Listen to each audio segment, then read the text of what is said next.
Chola government, medieval India, page number 18.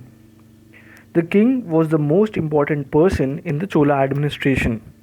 All authority rested in his hands, but he had a council of ministers to advise him. The kings often went on tours in order to keep better touch with the administration. The Cholas maintained a large army consisting of elephants, cavalry, and infantry, which were called the three limbs of the army. The infantry was generally armed with spears. Most of the kings had bodyguards who were sworn to defend the kings even at the cost of their lives. The Venetian traveler Marco Polo, who visited Kerala in the 13th century, says that all the soldiers in the bodyguard burned themselves in the funeral pyre of the monarch when he died. A statement which may well be an exaggeration. The Cholas also had a strong navy, as we have seen, which dominated the Malabar and Coromandel coast for some time, the entire Bay of Bengal.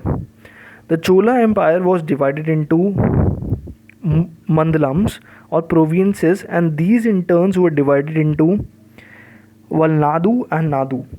Sometimes princes of the royal family were appointed governors of the provinces. Officials were generally paid by giving them assignments of revenue bearing lands. The Chola rulers built a network of royal roads which were useful to trade as well as for the movement of the army. Trade and commerce flourished in the Chola Empire, and there were some gigantic trade guides which traded with the Java and Sumatra. The Cholas also paid attention to irrigation. The river Kaveri and other rivers were used for the purpose. Many tanks for irrigation were built. Some of the Chola rulers carried out an elaborate survey of land in order to fix the government's share of the land revenue. We do not know what precisely the government's share was. In addition to the land tax, the Chola rulers drew their income from the tolls on trade, taxes on professions, and also from the plunder of the neighboring territories. The Chola rulers were wealthy and could afford to build a number of towns and magnificent monuments. We have already referred to local self-government in villages and some areas of the Rashtrakuta Empire. We know more about village government in the Chola Empire from a number of inscriptions. We hear the two assemblies called the Ur and the Sabha or the Mahasabha. The Ur was a general assembly of the village. However, we know more about the working of the Mahasabha. This was a gathering of the adult men in the Brahman village, which were called the Agraharas. These were villages settled by the Brahmins in which most of the land was rent-free. These villages enjoyed a large measure of autonomy. The affairs of the village were managed by an executive committee to which educated persons owning property were elected, either by drawing lots or by rotation. These members had to retire every 3 years. There were other committees for helping the assessment and the collection of land revenue, for maintenance of law and order, justice, etc. One of the important committees was the tank committee, which looked after the distribution of water to the fields. The Mahasabha could settle new lands and exercise ownership rights over them. It could also raise loans for the village and levy taxes. The self-government enjoyed by these Chola villages was a very fine system. To some extent, this system worked in other villages as well. However, the growth of feudalism, which is discussed in later chapters, tended to restrict their autonomy. Cultural life. The extent and resources of the Chola Empire enabled the rulers to build great capitals such as Tanjore, Ganga Konda Cholapuram, Kanchi, etc. The rulers maintained large households and large palaces with banquet halls, spacious gardens, and terraces. Thus, we learn of 7 or 5 storied houses for their chiefs. spacious gardens and terraces. Thus, we learn of 7 or 5 storied houses for their chiefs. Unfortunately, none of the palaces of the period have survived. The Chola capital, Gangai Konda Cholapuram, is now just a small village near Tanjore. However, descriptions of the magnificent palaces of the rulers and their ministers, and of equally magnificent houses in which the wealthy merchants lived, are to be found in the literature of the period. Temple architecture in the south attained its climax under the Cholas. The style of architecture which came into vogue during this period is called Dravida because it is confined largely to South India. The main feature of this style was the building of story upon story above the chief deity room, Garbhagriha. The number of stories varied from 5 to 7, and they had a typical style which came to be called as the Vimana. A pillared hall called Mandap with elaborately carved pillars and a flat roof was generally placed in front of the sanctum. It acted as an audience hall and was the place for various other activities such as ceremonial dances which were performed by the Devadasis, the women dedicated to the service of the gods. Sometimes a passage could be added around the sanctum so that devotees could go around it. Images of many other gods could be put in this passage. The entire structure was enclosed in a courtyard surrounded by high walls, which were pierced by the lofty gates called Gopurams.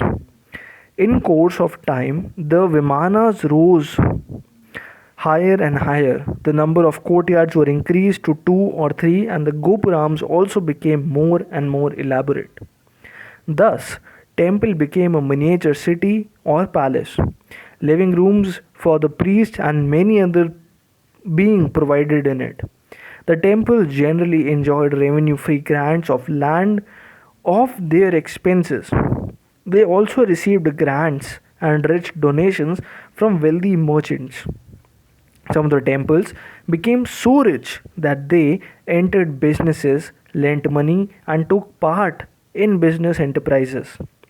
An early example of Dravida style of temple architecture is the 8th century temple of Kalisantha at Kanchipuram. One of the finest and most elaborate examples of the style is, however, provided in the Brihadiswara temple at Thanjore built by Raja Raja I. This is also called Raja Raja temple because the Cholas were in habit of installing images of kings and queens in the temples. In addition to the deity, the temple at Gangai Konda Cholapuram, though in a dilapidated condition, is another fine example of temple architecture under Cholas. A large number of temples were also built at other places in South India. However, it may be well to remember that the proceeds for some of these activities were obtained from the plunder of population of the neighboring areas by the Chola rulers.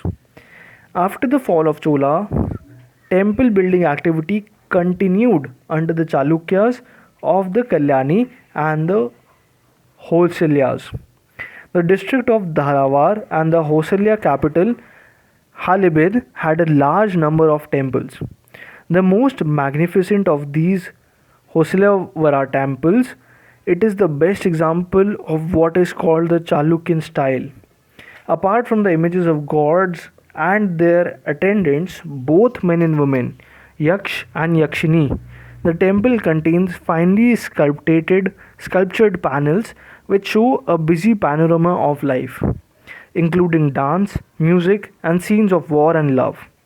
Thus, life was closely integrated with religion. For the common man, the temple was not merely a place of worship but the hub of social and cultural life as well. The art of sculpture attained a high standard in South India during this period. One example of this was the giant statue of Gometswar at the Sravana Belgola. Another aspect of this image making, which reached its climax in the dancing figure of Shiva called the Nataraja.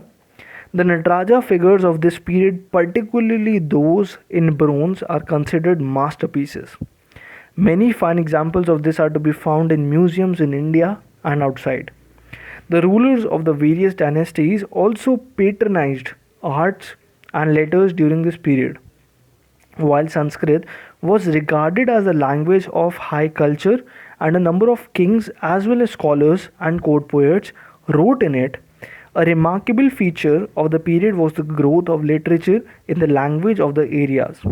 A number of popular saints called Narayanas, Nayanars, and Alvars, who were devotees of Shiva and Vishnu, flourished in the temple area. Between the 6th and 9th centuries, they composed their works in Tamil and other languages of the area.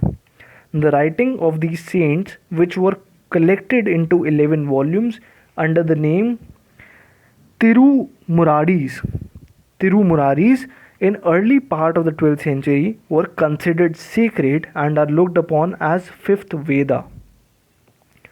The age of Kamban, who is placed in the second half of the 11th century and early part of 12th century, is regarded as the golden age in Tamil literature. Kamban's Ramayana is considered a classic in Tamil literature. Kamban is believed to have lived in the court of Chola king. Many others took their themes from the Ramayana and Mahabharata, thus bringing these classics near to the people. Though younger than Tamil, Kannada also became literary language during this period. The Rashtrakuta, the Chalukya, and the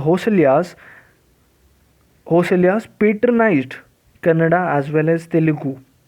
The Rashtrakuta king, the Amogvarsha, wrote a book on poetics in Kannada. Many Jain scholars also contributed to the growth of Kannada. Pampa, Ponna, and Rana are regarded as the three gems of Kannada poetry.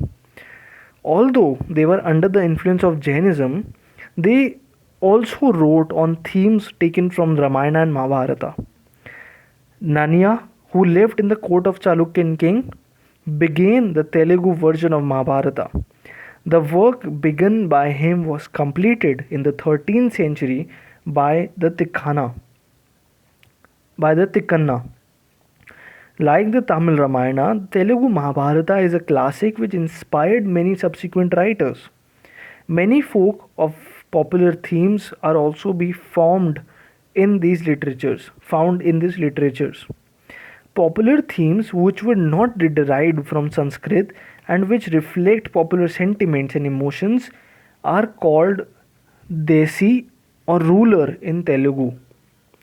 We can thus see the period from the 8th to 12th century was not only remarkable for political integration of South India but also for cultural development. Trade and commerce also flourished during this period, making it one of the great periods in the history of South India. Thank you everyone for tuning in. In the next part, we'll start with the next chapter, that is chapter number 4, Economic and Social Life, Education and Religious Beliefs. If you liked the video, do share and subscribe the channel, and all the best for exams and keep supporting us. Thank you everyone and all the best.